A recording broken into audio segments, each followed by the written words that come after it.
You've tuned in to When Your Mind Becomes the Scene of the Crime podcast. I'm Dr. Linda F. Williams. I take survivors of abuse and trauma from pain to purpose so that you take back your power, tap into the truth of who you are, and live your best life now.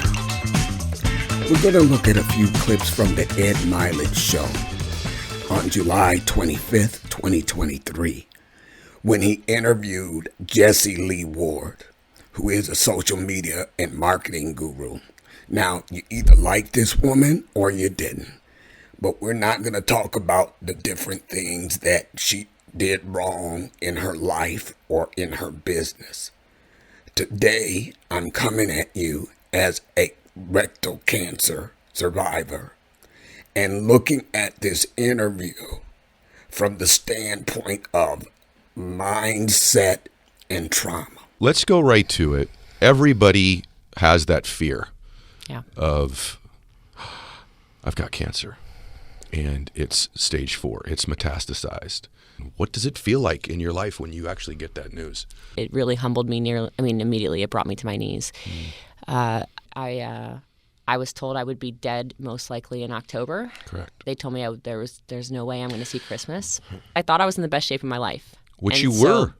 It really was. I went on a health journey starting in May of 2022. I was intentionally losing weight. So, and it didn't feel super fast to me. It was 20 pounds or something in 9 months.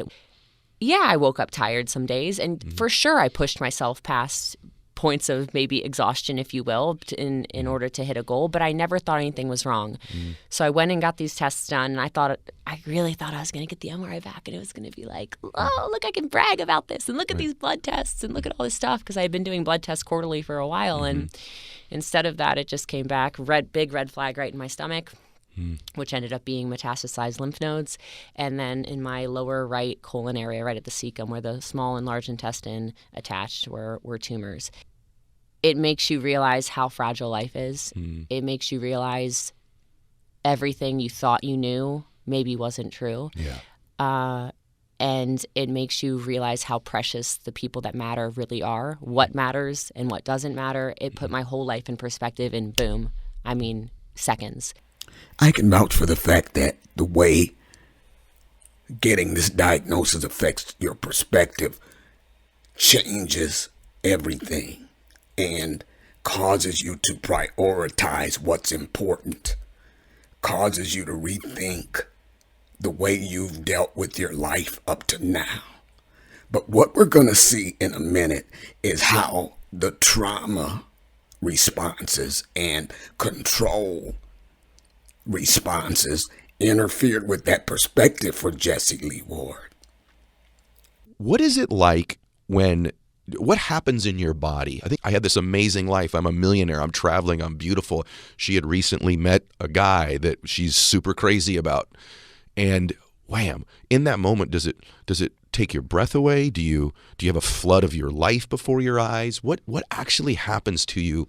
I'm curious, in that moment, what went through your body and your mind? I think everyone's different, but for me, it wrecked me. I don't have bad days, but I have bad moments. And when somebody's going through something like this, it's like I am an intense person, and I have been a control freak my whole life because of childhood stuff, and just I was forced into leadership positions at a really young age. And so I've always been the person where when anything is bad, it's like, oh, it's no problem. I can work harder, or I can make more money, or I can find the resources, or no matter what, I'm just not going to give up. It doesn't matter. It doesn't matter. It doesn't matter. And all of a sudden, I realized how completely out of control I was. I realized this is not just you slap a Band-Aid on it. Everything you thought you could control, you can't. And it was especially frustrating because I was already on a health journey. So then it's kind of this like smack in the teeth of I've never cried the way I've cried. And folks, that's the beginning of the control issues taking over in spite of the truth that this was something that she could not control. Now, what we have to understand as trauma survivors is that almost all of us has some level of control issues. These issues will show up in many different ways. It's not going to be the same for everybody. But the truth is that there's an underlying current through all of our lives as trauma survivors that says, I couldn't control what somebody else did to me, but I'm going to control everything else. This can be a positive influence in some areas, and it can be a negative influence in others. Do you think about, like, why is this me? Yeah, for sure. Because I felt like you said I'm in the prime of my life, and I felt like, wow, I'm not married, I don't have kids, where is my legacy aside from all these people I've helped in business? But then I actually started dissecting my life or things that happened to me. With that knowledge, then I went, okay, well then how can I heal from this? And that became really empowering for me because I then made a decision that I'm just going to change everything. My whole life has to change. And I got a lot of clarity from that. Instead of worrying so much about things, I said, okay, well, there's a lot I can't control, but maybe there is more that I can control than I realized. On the surface, that sounds excellent. If we focus where we have control, then we are empowered. Generally, our control will be internal. How can I look at this differently? You need to focus on things not where you have no control. That's generally with other people's behaviors. In this case and in my case, there was very little control I had over the fact that I was diagnosed with colon cancer. But when you focus where you have control, it's generally going to send you internal, which is where you have all your power. You are not operating out of a reactionary, disempowered perspective of focusing where you have no control. Your secret command center is internal. How can I look at this differently? What are the other perspectives? Okay, I got this diagnosis. I can't change that. But how am I going to move forward in my best interest? So what Jessie Lee is saying here is excellent. But as we'll see, she kind of took a different path with that. Forgiveness was one of my biggest things. I have not forgiven, even though I've said I've forgiven things. The anger and the grief and the sadness and the trauma and all this stuff from my childhood that has turned me into who I am in a business sense. So I'm not mad about it, but I have not actually released it. And I can say online and in my speeches and in all the stuff that I do, oh no, that's in the past and I've released it and blah, blah, blah, all the right stuff to say. But if I'm going to be real with your listeners, I didn't forgive. It's not useful. And so forgiveness has been one of the biggest things. And forgiveness is important to our own private healing. And you notice that she said she was preaching all the right things, but she had not actually forgiven. This is what happens with a lot of trauma survivors. We are so used to getting into a mindset where we are surviving and we know how to compartmentalize so that we can function. And forgiveness and our healing can get set aside. So her diagnosis made her realize she hadn't actually forgiven her mother. She's no different than any of us. It usually takes a what we call come to Jesus moment where we realize that we're stuck in our healing because we haven't forgiven others. And yeah, why me? Maybe because I grew up in a super toxic environment, and maybe because I didn't have the greatest nutrition, and maybe because, I put myself in situations of stress all the time because I liked it. I like achievement. But I also realized that it wasn't going to be a cancer where you just cut it out. Yeah. It was going to be a cancer where it's aggressive, just like me. And me healing from this is going to show a lot of people a lot of amazing things. It's going to give a lot of people a lot of hope. And it's going to probably give people their control back over their bodies and their minds and their lives. What are you doing? Now she's leaning into that part of herself that has the control issues. She's convinced herself that she can just will this diagnosis away, that she can deal with it in her own way. A bunch of times, I essentially had a funeral for my mom 5 years ago. My mom's alive. But she put us through situations as children that just, we were in danger all the time. I mean, like, we were physically in danger a lot. And then it was 5 years ago at Christmas. I went and saw her anyway, because I was always trying to let me, you're supposed to have a mom, you're supposed to have a mom, you're supposed to forgive, you're supposed to whatever. And on Christmas, 2 times on Christmas Eve in front of all her friends, she yelled at me that I was a stupid effing bit. Yeah. And I walked out, and that was just my final straw. Like, I can't do it anymore. And so I had a funeral for somebody I loved, and I just said I'll never talk to her again. And when all this was happening, I have these weird epiphanies that come to me. Yeah. And they're just these guided moments of intuition, maybe, or spirit, or whatever you want to call them. And it's almost like the Holy Spirit's whispering. There you go. I don't know how else to explain it. And I woke up one day, and I went, I haven't even remotely forgiven my mom. My heart goes out to Jesse Lee here. What we have to understand is that sometimes we have to cut people off in our lives, period, full stop. And our forgiving somebody doesn't mean we have to keep them in our lives in any shape, form, or fashion. This is where focus and where you have control matters. If she could not control how her mother saw her, how her mother responded to her, whether her mother ever acknowledged her wrong in their lives, she can't control that. But she can control the quality decision to forgive. And that's what she did. And as you'll see, that worked out for her here. But for the rest of us, look, forgiveness does not mean that you have to continue to expose yourself to toxicity, period. It's just a decision you make. You decide that, okay, I'm going to quit expecting them to act right. I'm going to quit expecting them to ask forgiveness.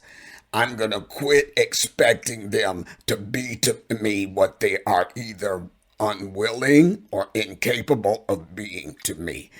It's where you completely cut off your own expectations of someone else's behavior so that you can move on. It's basically like you have decided to disconnect your healing from whatever the heck they do. That's why not forgiving keeps us stuck. And I wrote her an email. I said, hey, Mom, I'm writing this because I need closure, and I don't know if you do too. And I went through it, and I came from such a place of compassion.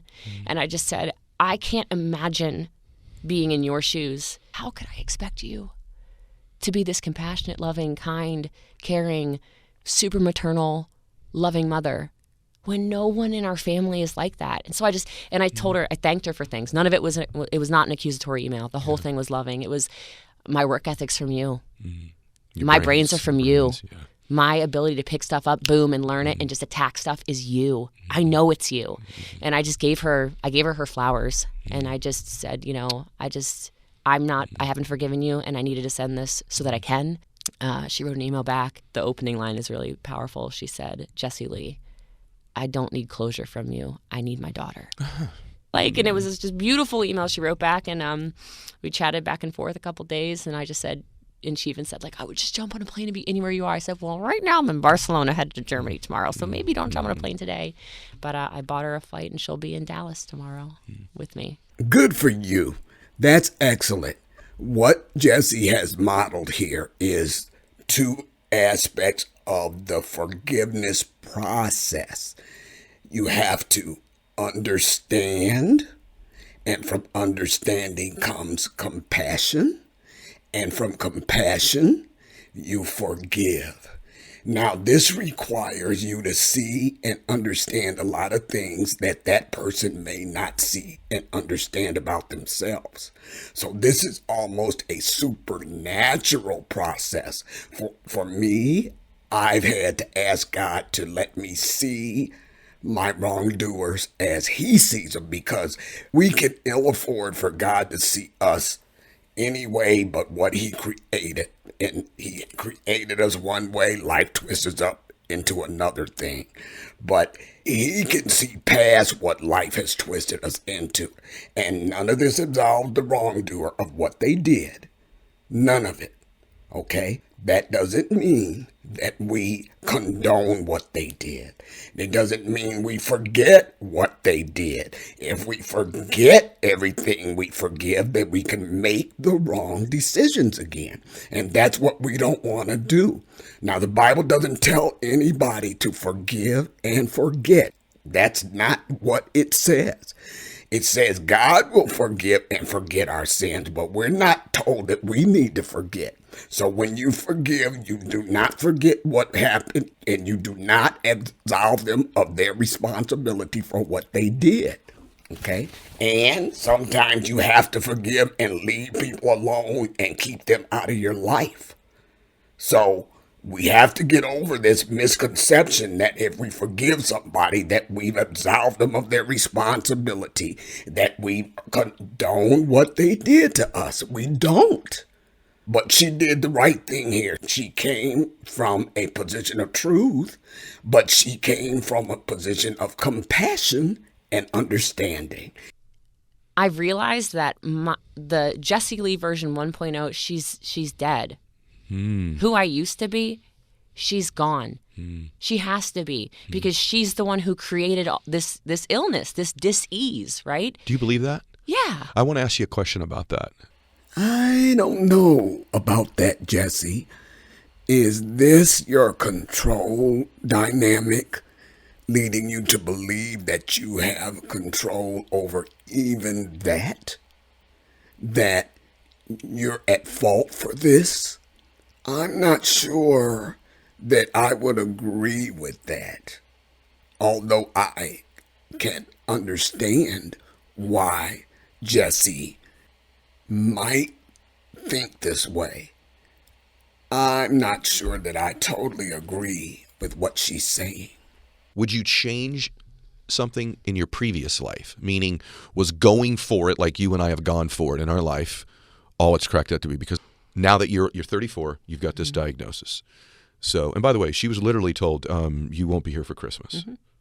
Would you still have gone for it like a crazy person, but maybe enjoyed it a little bit more? So this is a cool new stage where I've been saying yes to only things I really want to say yes to, which I wish I had done sooner with some things. Wow. But it's really, I wouldn't do anything differently, no. Because all of this is playing out exactly how it's supposed to. It's not my plan. And if you really believe in a higher power, you believe in God like we do, no, this is how it's supposed to be. I'm supposed to be the example. I'm supposed to be the big voice. I'm supposed to already have the following and the platform that I do, so that I save so many more lives, so that I show so many more people a different way. It's really important. It is the way it is. But you did say something that I want everyone to evaluate. You said you created this, meaning, and I think I know what you mean, all the stress, all the trauma, all the reliving the trauma, all the holding on to it, all the intensity pointed in the right direction makes a lot of awards and a lot of money. Intensity in the other direction can do harm. And I was actually asking, you came up last week. My mom asked me how you were doing because I've told my mom about you. And we were talking about my dad's cancer. My dad wasn't 34, my gosh, but my dad died young, relatively speaking.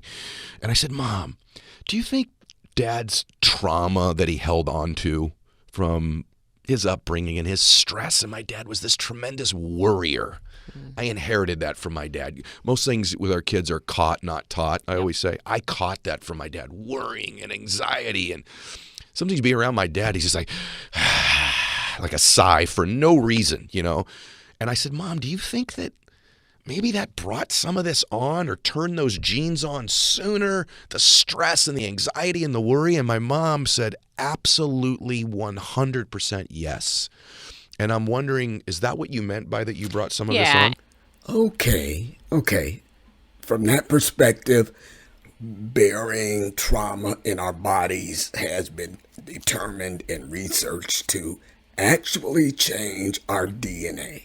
And it's been further indicated in research that that change, that alteration in DNA can be carried on to offspring. Now, she said something earlier about her intensity and how the cancer was was as intense as she was. Now, her indicating that she chose a high-stress lifestyle may be indicative of the trauma she survived in childhood.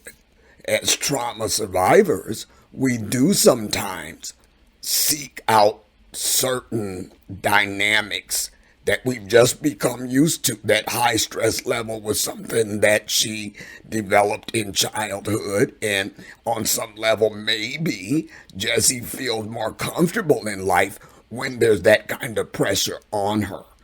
So from the perspective that Ed is bringing here about his dad and being just stressed and always in a negativity and anxiety over a long period of time, yes, that can lower your immunity to certain diseases. Mm-hmm. The cancer world's interesting. There's some people who think cancer is the worst thing that ever happened to them, and there's some people who think cancer is the best thing that happened to them. Mm-hmm. And I will tell you, I am in the second camp.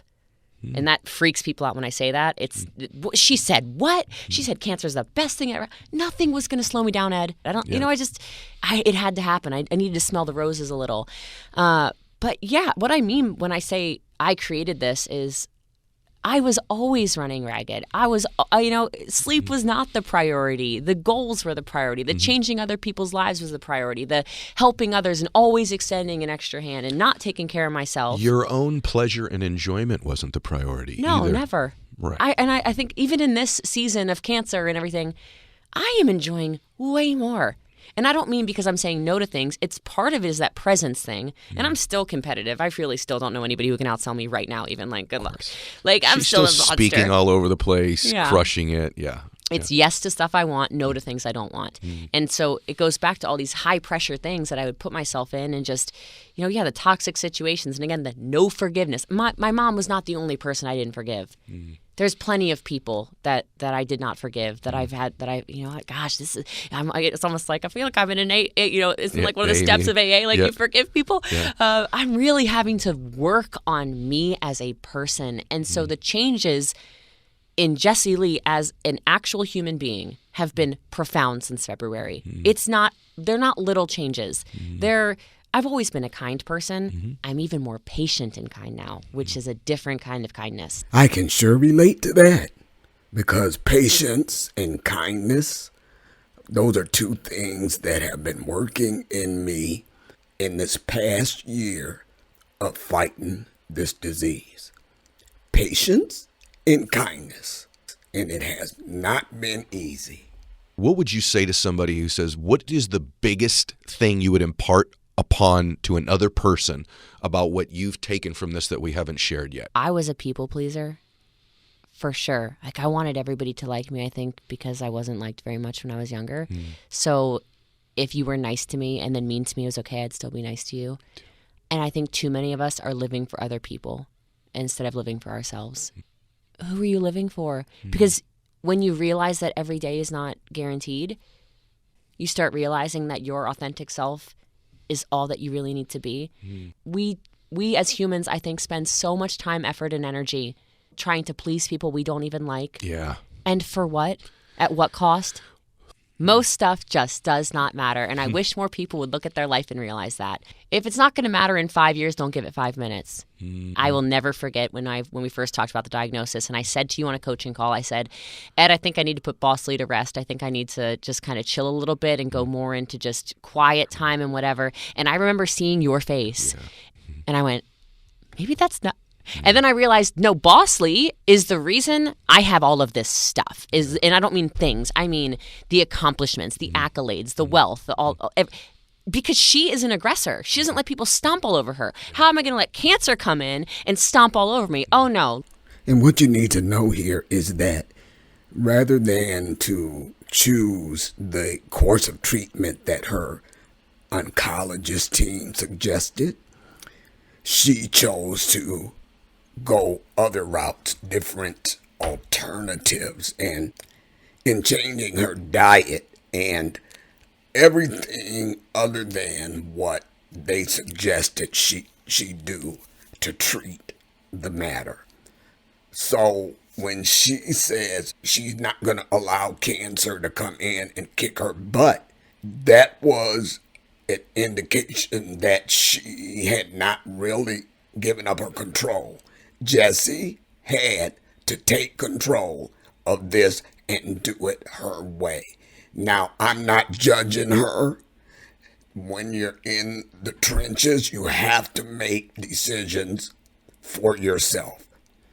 And the empowerment to do that is often allowed by doctors. They will tell you what their best expertise suggests should be done.